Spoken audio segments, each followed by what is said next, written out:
Siamo tutti fratelli. Hai semua, nama aku Noval. Nama aku Febita. Kita dari PMR Wira SMA Negeri 2 Denpasar. Resman Youth Red Cross. Dan kalian saat ini ada di podcast RYC. Let's Get Talk.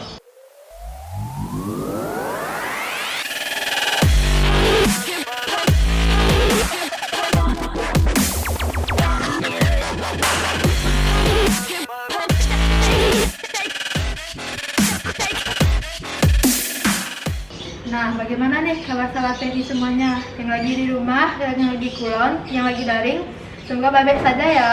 Dan yang lagi kerja juga ingat patuhi protokol kesehatan, ya nggak Pak? Selalu pakai masker, jangan lupa pakai hand sanitizer, dan jangan lupa cuci Jaga tangan. jarak juga, jangan lupa. Jaga jarak minimal 2 meter. Pak, tau nggak? Tadi keluar baca berita loh. Berita apa itu? Berita demo kemarin kah? Atau berita yang baru-baru ini? Bukan, aku tahu itu. Itu loh, ada kumpulan anak MPG nih, yang seumuran kita, melempar batu ke mobil orang di sekitaran jalan itu. Itu gimana? Parah nggak sih? Wah, parah banget sih. Itu perbuatan tidak baik. Itu dia masih remaja lagi. Apakah dia pantas untuk mengikuti itu? Nah, kenapa sih dia bisa menjadi seperti itu? Kok bisa seperti itu? Kan dia, apa, itu termasuk kenakalan remaja nggak sih kalau bisa dibilang? Itu tuh termasuk sih kenakalan remaja. Kenapa sih bisa terjadi? Nah, kenapa sih bisa terjadi kenakalan remaja itu? Semua pasti kalau mendengar kata kenakalan remaja itu pasti bilangnya, mungkin itu pengaruh lingkungan, mungkin dari keluarganya juga bisa kan. Ada satu lagi nih sebenarnya, yaitu karakter remajanya sendiri. Karakter remaja itu kan pasti selalu ingin tahu, ingin mencoba, ingin terlihat keren. Apalagi kita-kita ini di masa SMA sekarang, bisa dibilang murid-murid itu pasti ingin mencari jati dirinya sendiri. Nah, seperti itu.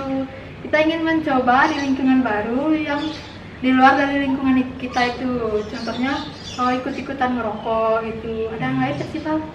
Melakukan trek-trekan bebas, candu alkohol, dan ikut-ikut narkoba. Dan yang paling parah, yang itu, maaf saudara-saudara, lakukan seks bebas yang masih dini. Nah, itu. Kemudian juga pengaruh dari lingkungan nih juga penting. Pengaruh lingkungan sekitar pun dapat mempengaruhi apa? Dapat sih. Yang terutama negatifnya itu yang seperti aku bilang tadi, kayak kita geng motor, candu alkohol dan narkoba. Terus sih menurutku tidak baik sih untuk sekitaran kita nih.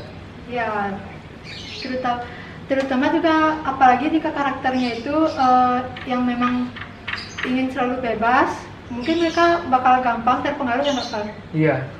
Coba kita jika karakter kita kuat dan bisa saja sih kita mencoba hal yang positif gitu ya, seperti kita ini ikut PMR, Ikut-ikut podcast. ikut lomba yang lain juga bisa, sehingga kan energi kita bakal terus positif gitu. Tidak mengikuti yang negatif-negatif gitulah pokoknya. Terus juga yang dari keluarga nih, dari keluarga kamu tahu apa aja sih? Kalau yang dari keluarga sih itu puncaknya itu. Soalnya dia itu kan yang paling sensitif lah kepada anak tuh. Karena kan sebelum kita di sekolah juga keluarga pasti yang pertama mengajarkan kita kan. Iya. Edukasi dari keluarga pun juga sangat penting nih agar kita terhindar dari pengaruh-pengaruh kenakalan remaja tersebut. Terus juga pengawasan orang tua terhadap anak. Penting nggak sih menurut kamu? Menurutku sih penting karena walaupun kita masih remaja, kita tetap juga harus memiliki pengawasan kepada orang tua. Ya, pengawasan orang tua juga penting. Tapi jangan pengawasan yang gimana sih tuh? Yang penting yang apakah yang terlalu dikekang atau terlalu dibebaskan? Sebetulnya sih kalau dibebaskan sih boleh, tapi harus kayak ada patuhi itu loh. Kayak pulang jangan terlalu malam, harus selalu kabar-kabaran.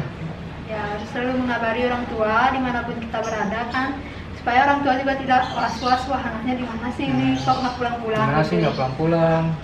Kan sebagai orang tua juga kita kan khawatir gitu, anaknya kemana saja semalaman ini. Nah, kita kan sudah tadi membahas karakter, itu pengaruh lingkungan juga, dan juga pengaruh keluarga nih kan sangat penting pasti itu agar terhindar dari kenakalan remaja.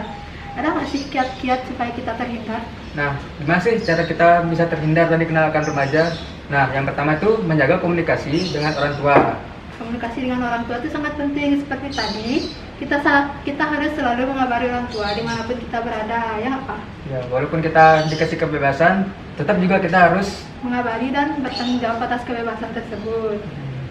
Kemudian juga memahami kondisi keluarga, jangan selalu egois. Kayak gimana sih itu?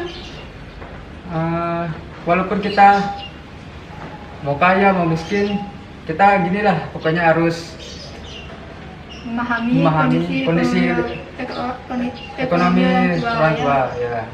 Jangan seenaknya meminta-minta hal yang mungkin orang tua tuh agak susah mendapat, tapi harus selalu didapatkan gitu. Itu tidak boleh, sama aja nantinya akan terpicu dengan hal-hal yang negatif juga. Yang ketiga juga selalu berbakti dengan orang tua, bantu orang tua apapun dalam kondisinya, ya Pak. Iya. Terus juga menjalin kasih sayang dengan orang tua, dan ini sama dengan komunikasi seperti tadi. Terus ada lagi nggak? Karena walaupun kita menjalin kasih sayang dengan orang tua pun juga peduli sama kita. Dengan kita tidak boleh untuk mengikuti hal-hal yang bebas. Yang buruk. Terus juga saat kita berteman nih, jadilah pendengar yang baik jika teman sedang curhat. Misalnya kayak kita curhat yang positif, mungkin ada curhat-curhat tentang sekolah, tentang tugas-tugas. Mungkin curhat tentang keluarga, kita jangan balik menimpali masalah kita ke teman kita tersebutnya apa. Ya. Terus juga ada lagi nggak? Mungkin Milih-milih teman juga perlu nih. Kok bisa sih kita harus milih teman? Kan bukannya kita harus berteman dengan siapa saja. Kita harus pilih-pilih teman juga dong, karena kan ada teman yang positif dan teman yang negatif. Kalau kita ngikutin yang negatif, pasti kita terbawa dengan hal-hal yang buruk tuh loh. Sama halnya yang kayak tadi, kayak kita bisa narkoba, bisa juga kita mendapatkan kriminalitas, dan bisa juga kita minum-minuman alkohol. Nah, kalau kita mengikuti hal-hal yang positif, seperti hal yang tadi, kayak kita ikut lomba, curhat sesama teman dengan curhat-curhatan yang positif. Nah, seperti itu. Pilih-pilih teman tuh bukan dalam artian pilih yang kaya atau miskin, jelek atau cantik, tapi seperti itu ya. Terus juga memilih kegiatan yang positif nih, sama seperti tadi, apa Ya. aja sih? Kayak kita nih bikin podcast, atau pokoknya lomba-lomba yang positif lah ya.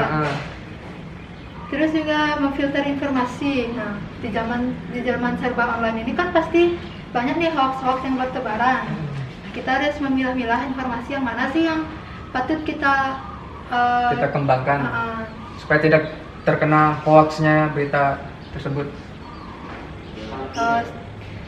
Itu aja sih kiat-kiat dari kita. Mungkin ada dari teman-teman yang mau menambahkan, bisa di kolom komentar ya. Ada lagi nggak Pak? Pesan-pesan buat teman yang di rumah, mungkin yang udah bosan di rumah. Mungkin buat teman-teman yang di rumah yang sepantaran kita umurnya, kita harus berbuat positif, jangan diambil yang negatifnya. Kita harus serba mengikuti yang positifnya nih ya kan, terhindar atau agar tidak terjerumus nih dari kenakalan remaja itu, apalagi zaman seperti ini yang banyak hoax bertebaran, ya nggak Pak? Benar juga sih. Nah, mungkin segitu doang sih dari kita. Buat teman-teman di rumah yang lagi daring, yang lagi kulon, tetap menjaga kesehatan, patuhi protokol kesehatan. Karena kita yakin kok teman-teman juga di sekolah, yang di rumah juga pasti kangen sekolah. Kangen sekolah, kangen guru-guru juga. Kangen bu kantin mungkin, bu teh bocinya. Mungkin kangen masuk BK juga bisa. Ya, segitu sih dari kita. Ada lagi nggak? Mungkin sudah kali ya, sudah cukup. Terima kasih atas terima kasih sudah mendengarkan podcast kita.